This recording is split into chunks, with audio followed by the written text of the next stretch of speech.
In one of my recent videos, I read The American Tree Sparrow, which is one of the poems I wrote in college, and someone commented asking, could you also make a video where you explain your view behind this poem?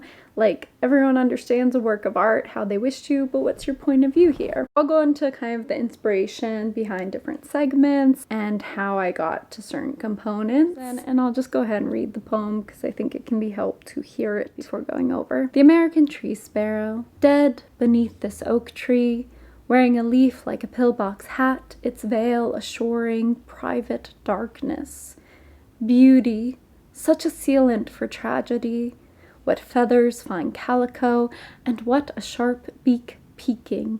I dreamt once this bird in my bed, cocooned in a pocket of the mattress, stuffed stiff as if with wood chips, and finally I had a choice, a chance. Once my sister had buried the pigeon in our grandmother's garden, but now I found the spade, thin and undented, and I broke the dirt from the earth, and I found things. My sister's Nope, I messed up. And I found my sister's whistle and a lock of hair that grew as I yanked it, and I knew I could never bury this bird. It's interesting, the part I messed up on was because I actually cut a line that used to be there, so I had the old line stuck in my head. So kind of going into the inspiration behind the poem, I think might be a good way to start. This poem I wrote for a class during my undergrad degree. It was for a class led by David Rivard, who's a wonderful poet person and professor, and I think the class was advanced poetry form and technique, and it was brilliant. Basically every week we looked at a couple different poets. We kind of took apart their poems and pointed out certain attributes and things they were incorporating in their works. And we had discussions and presentations that were a lot of the time peer-led. At the end of the weeks, I think we'd have like a list of all the attributes of techniques that the poets were using, and then we'd have to write a poem off of those techniques. The American Tree Sparrow, I was trying to channel some of Robert Frost's techniques. In this case, I was writing about nature. Robert Frost wrote a lot about nature. He's, I think he's New Hampshire's state poet, even though Vermont really wants to claim him since he lived there longer. Fun fact, Robert Frost actually taught at my high school, not when I was there. He has a farm where I grew up in my town, Derry, New Hampshire, the Robert Frost farm. That has nothing to do with this poem, but that's a fun fact. So I was channeling Robert Frost's use of nature, and then I think he had some poems where he was using exclamation marks. Exclamation marks in poetry is kind of funny. Exclamation marks, they're so loud, so like when you're using them, they offer emphasis, but do you want that kind of emphasis that's so like in your face? Exclamation marks are kind of like in your face more than other punctuation marks. So he used some exclamatory exclamation marks in some of his poems, and then in this poem you'll also see a bunch of M dashes. I have found a lot of dead animals walking around. I think there are a lot of animals on the planet, and sometimes they die, and sometimes you find them when they're dead. So I was walking around my college campus and I found a dead bird, and it was really beautiful. It just had like lovely feathers. I don't know what kind of bird it was. I looked up birds afterwards and I found the American Tree Sparrow, and I thought, great, you're gonna be the bird I use in my poem. So that's where the title of the poem came from, The American Tree Sparrow. Like I said, the bird I found probably wasn't an American tree sparrow, but I'm not a bird expert, so forgive me. The tree I found it under probably wasn't an oak tree. It was probably a pine tree, because there are tons of pine trees in New Hampshire. Dead.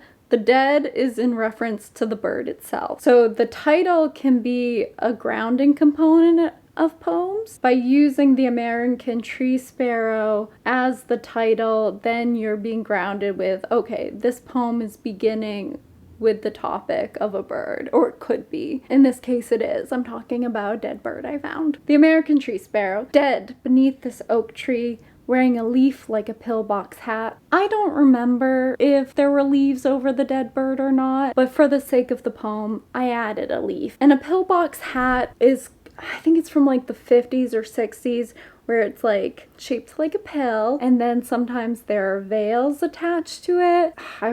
Maybe I can attach a photo to convey that. If you think of funerals, sometimes in the media, where they'll have like a woman in a black pillbox hat with like a black veil covering her eyes to like magnify the dramatics of death, I guess. Because there's a veil, it gives a sense of kind of like privacy around the eyes, and it kind of darkens the eyes as well. Dead, the bird dead beneath the oak tree, and with the leaf over its face or its head, it's a leaf like a pillbox hat, its veil assuring private darkness. So it's almost like the bird is participating in its own mourning, is what I was thinking of. And then beauty, such a sealant for tragedy. There are kind of a few things going on in this poem. I write a lot about my little sisters, or sisters in general. I grew up in a large family. It's a little more unusual with my little sisters because they were abducted twice when I was a teenager by their father. I always have that backstory in the back of my head, so there are times where I'm beginning a poem.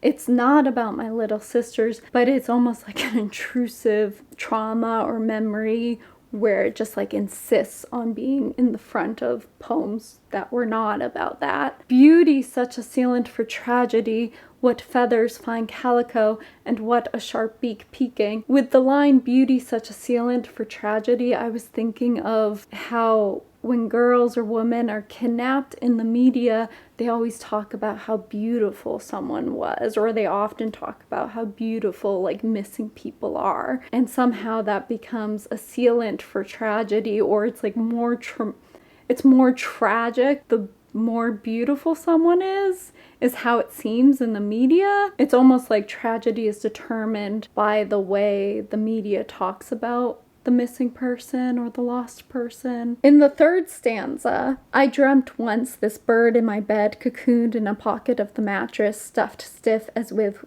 wood chips.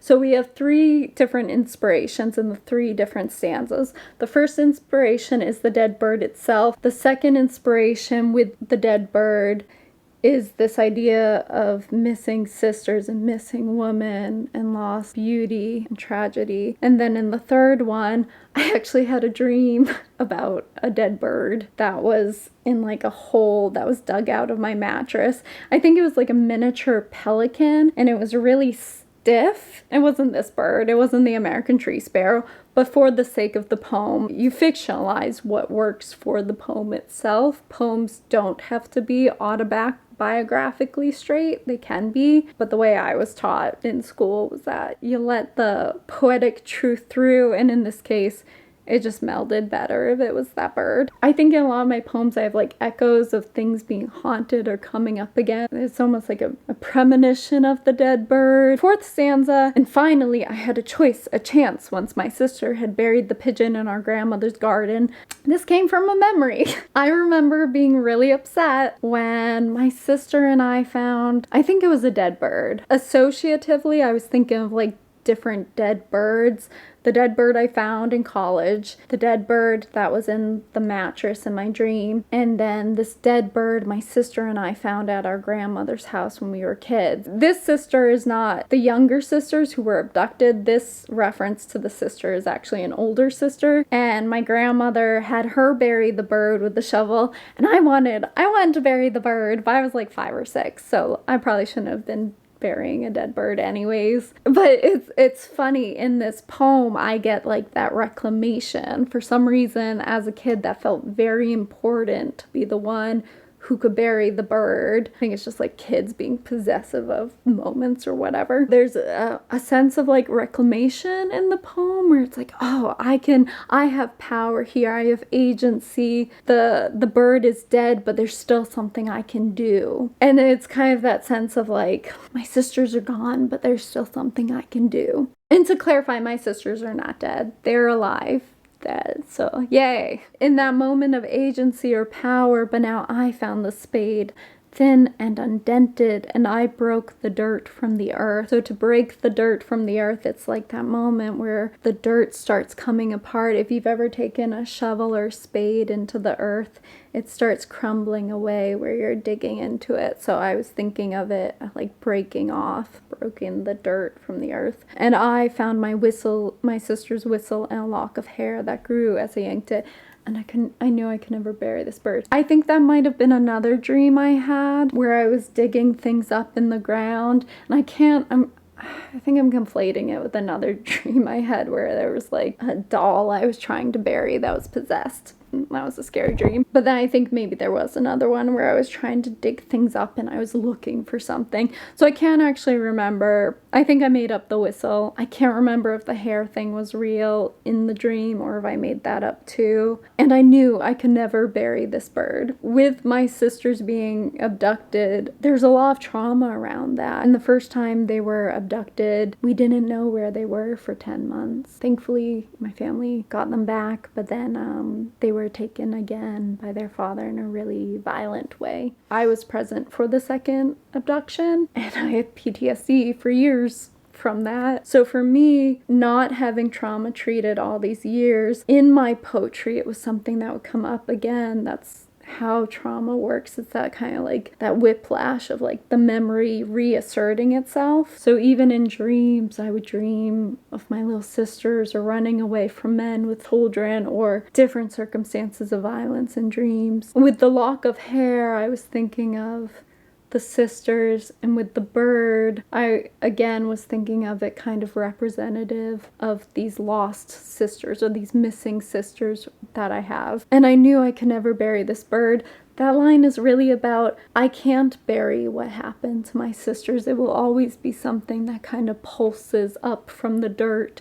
And no matter how much, especially in my younger years, I just tried to cover it with whatever I could to make it through the day. It's just impossible. I can't bury the dead bird. The dead bird is coming up through the earth. Someone who only reads one of my poems, and if that's the only poem anyone ever reads of my work without knowing anything about like the story, they're not gonna know about kidnapped little sisters. They're not gonna have that same impression. And that's okay. That's fine. I think the poem can be fine on its own.